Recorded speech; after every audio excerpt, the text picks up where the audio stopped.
Okay, great answer. Okay, why are we so infatuated with worshiping idols like celebrities and athletes in society? Keep in mind, everything I tell y'all is how I feel. I have yet to find somebody who idolized somebody who's a public figure, who had somebody in their house they could look up to. I'm going to begin this by saying my brother and I lived in the same room. Any given day or any given moment, I could look to the left and see my hero. His name was Anthony Walker. This was so crazy. I had a young brother that I met. We got the same father, loving to death with all my other name, Adolphus Thomas. He don't even know it to this day. He was my hero. How he carried himself. He was selfish. He was smart, athletic. He understood it's all about me. I learned that from my younger brother. You got to be all about you. Because if you ain't happy or you ain't satisfied, you can't satisfy or make nobody else happy. So to idolize somebody means you want to be like. To envy, you want what they got. See, when you got a strong foundation in a house, it don't have to be your biological father. It don't have to be your biological grandfather. You should be able to go to a man or a woman and get all the information you need. But see, when it's not discussed in a household, what you should do, even if you stray away from the advice they gave you, you still should be able to go to that person and ask and seek advice. That's why we idolize so much, because we want what we ain't got. Here's another thing to you. For all y'all idolizing people, they idolize people too. I forgot which one of them billionaires said, he ain't gonna stop till he be the top dog. What is top dog? See, take a man that got $50 million. He trying to get to $100 million. The man at $100 million chasing the man got $200 million. Or he content enough to not chase it all. So when you do pass him, you say, I done passed you now. You know what he say to you? I retired. Why you think in sports, you see an athlete surpass another athlete? You know what he say? Yeah, you passed me. He might not say it from the bottom, or he might not mean it. But you know what the people like O.J. Simpson, Barry Sanders, you know what they say to people? Jim Brown retired before I did. You know what Jim Brown couldn't say? He can't tell you about the man that retired in 5 years. See, Terrell Davis only played 6-7 years. He retired before Jim Brown. But nobody talks about him because why? He ain't never in the headlights. Barry Sanders never celebrated after a touchdown. He said Daddy told him he'll never be better than Jim Brown. You know why? Because he didn't want him to believe he ain't had nothing to strive for. Stop idolizing people. Let your hero be the mirror. Let it be your brother, your father, uncle, granddaddy. I'll go a little further. To you men out there, you can even go to your own mamas. They'll got you. Let them be your heroes. Don't let nobody be your hero that ain't in your family. Okay. Where do you stand on celebrities being brought up on various charges decades later?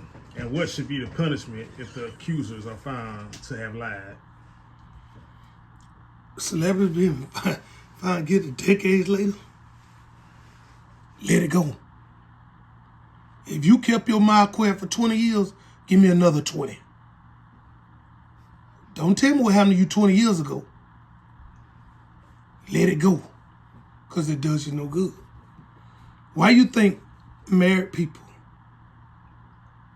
that when a man got to have another woman or a woman has an affair, and you see they still together, they let it go. They ain't concerned with 20 years having to go. They don't even want to talk about it because it's over. We already know what you want. You want him to continue paying for you. That's what it's all about. These celebrities, they know what happened, especially to my brothers out there.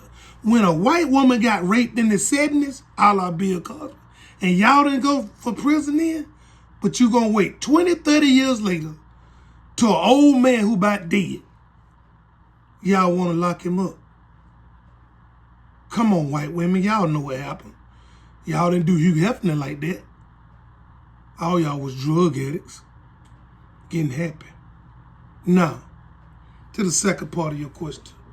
What I think should happen, whatever time the man was facing or woman was facing, the charge they supposed to been facing, start getting them the same amount of time. That's all you got to do. See, why you think they don't do that stuff in Russia? You don't hear them about no falsely accused in Russia. Russia give them the same amount of years.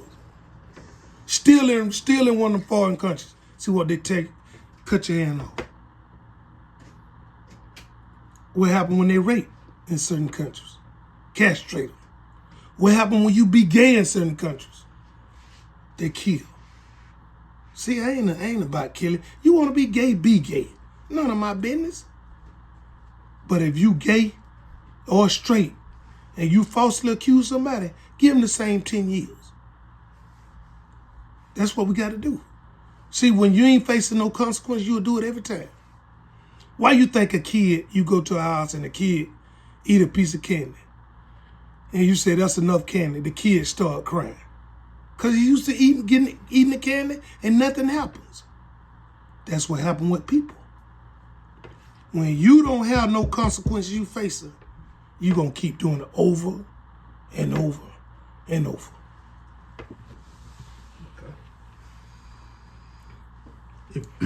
If you could have dinner or a meeting with one person dead and one person alive to discuss how to better the black race or just society as a whole, who would they be and why?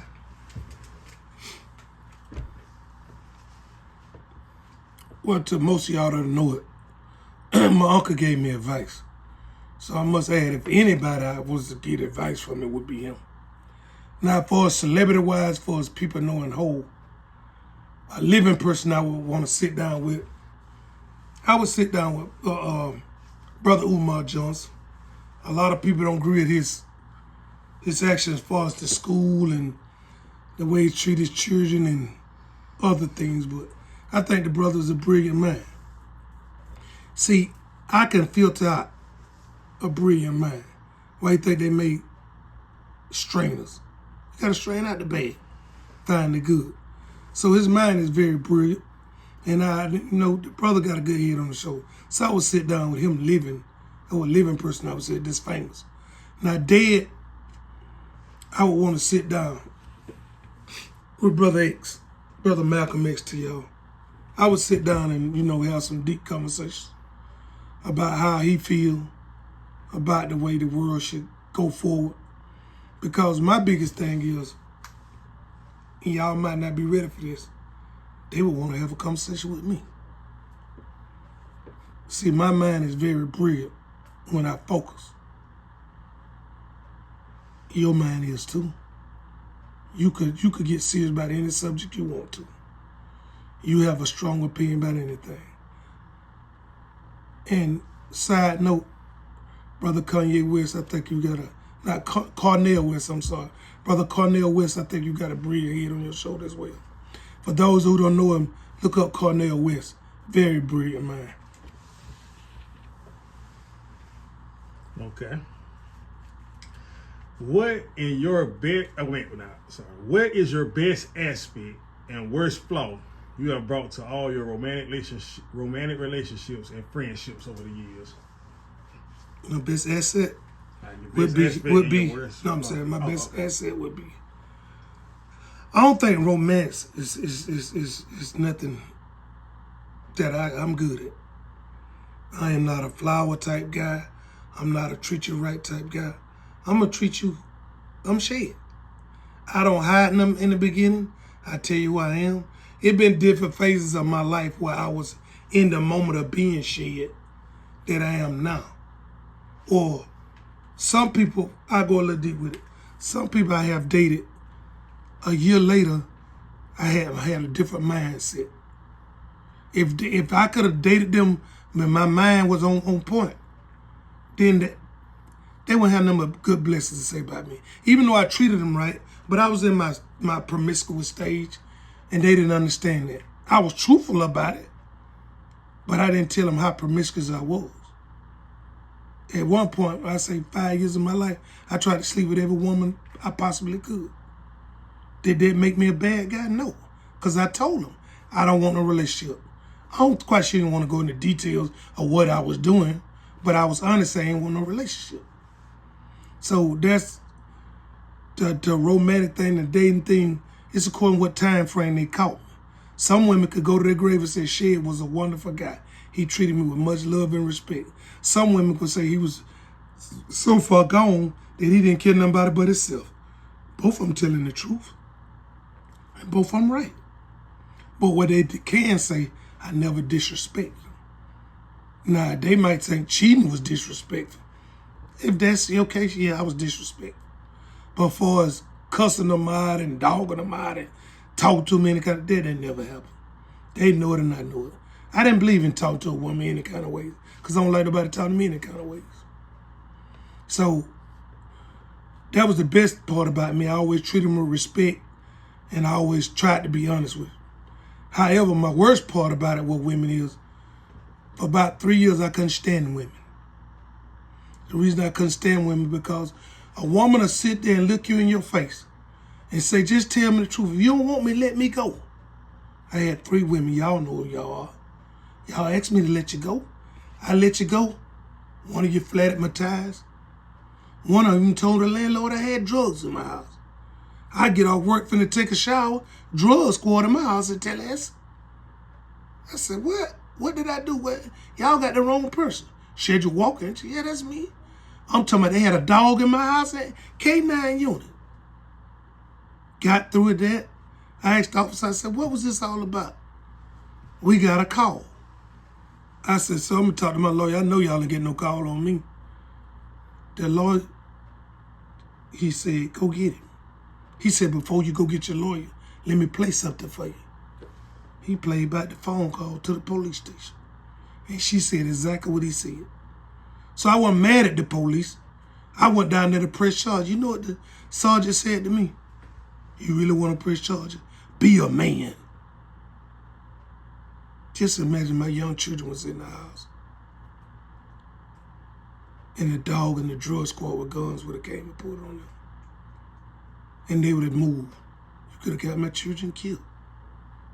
You could have got me killed. So, I'm kind of 50-50 on no relationship. But I will say this. Once you grow older, not get older, but once you grow older up here, you don't do stuff like that no more. So I forgive all 3 of y'all. I'll never forget what you did, though. Okay. And last one for this round of questions. If you never got to meet your great-grandchildren, what words of encouragement or advice would you want to give them? If I don't meet my great-grandchildren, what encouragement? This is so necessary, but it's damaging. I even say this to my grandchildren as well. If you separate from the person you have a child with, especially a man, get your lawyer. Don't drop the ball. Because these women, they ain't being wrong. They just upset. They hurt. You shouldn't suffer because they hurt. Get a lawyer, do it the legal way, and go that route. Now, for my great-grandchildren and grandchildren, what I want y'all to learn from me, I have truly dropped the ball on my children. I don't even think I hurt them. I think I disappointed them. Because when they would know what I hurt them is when they go through what I went through. Hopefully they won't go through it. But let's just say one of their children was to feel some type of way how they growed up. And I wish they would do what I should have did went to my children and asked them, what y'all think? Let's have a talk. See, sometimes when you got two people saying, I don't care what they think, I don't care what they think, you got separation. But one conversation could bring you close like nothing ever happened. Learn from my mistakes. Learn from your father's and mother's mistakes. But most of all, communicate. And if you can't come to some kind of agreement on communication, please go the legal route. Get your rights and go from there.